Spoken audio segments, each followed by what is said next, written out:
मूक नाटिका आपल्या समोर सादर करत आहे. थोडं लक्ष द्या इकडे. या नाटकातून काय बोध घ्यायचा आहे आपण सर्वांनी लक्षात घ्यायचा आहे.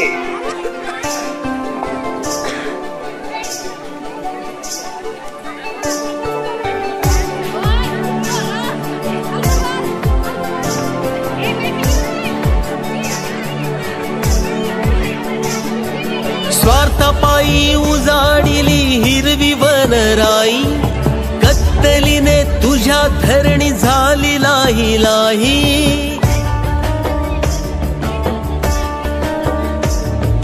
स्वार्थापायी उजाडिली हिरवी वनराई, कत्तलीने तुझ्या धरणी झाली लाही लाही. नको बघू अंत माती करील र पोरगी, नको बघू अंत माती करील र पोरगी.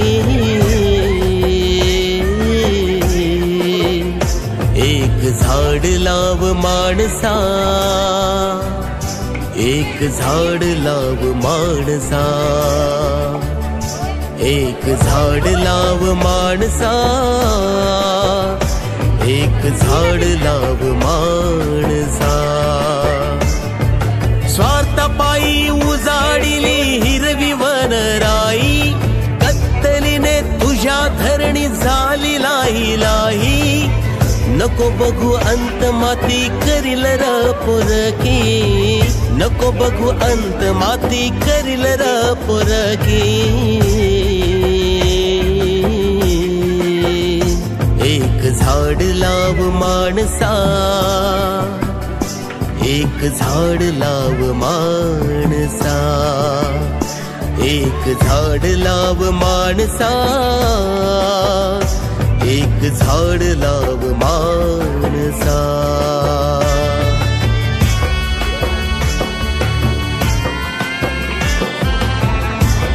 बघा जोरदार टाळ्या वाजवा. काय झालं, काय घडलं, आई बाबांनी जरा समजून घ्या काय झालं आणि काय घडलं. जरा जवळजवळ येऊन बघायचं तर नक्कीच काहीतरी समजेल असं मला वाटतं. सावलीत त्याच्या तू निजतोस गार र, निजतोस गार र. गोड गोड फळ खाऊन तृप्त होतोस फार र, तृप्त होतोस फार र. स्वार्थीपणाने तरी तोडतोस झाड, स्वार्थीपणाने तरी तोडतोस झाड. येणाऱ्या तुझ्या पिढीचा तूच होशील काळ र, येणाऱ्या तुझ्या पिढीचा तूच होशील काळ र.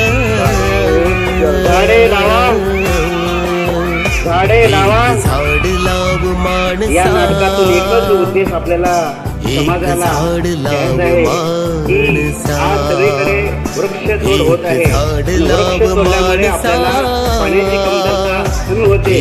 या मूक नाटिकेतून मुलांनी अतिशय सुंदर प्रकारे सादर केलं आहे. तरी जेव्हा झाड असताना आपल्या नळाला, आपल्या बोरिंगला, आपल्या विहिरीला पाणी येते आणि झाड तोडल्यानंतर आपल्याला पाणी सुद्धा प्यायला मिळत नाही. म्हणून मित्रांनो, वृक्ष लावा, वृक्षाचं संवर्धन करा. नुसतं लावून होणार नाही, तर वृक्ष लावल्यानंतर त्याची फळं निश्चितच आपल्याला मिळतील. एकदा पुन्हा एकदा मी बोलतो.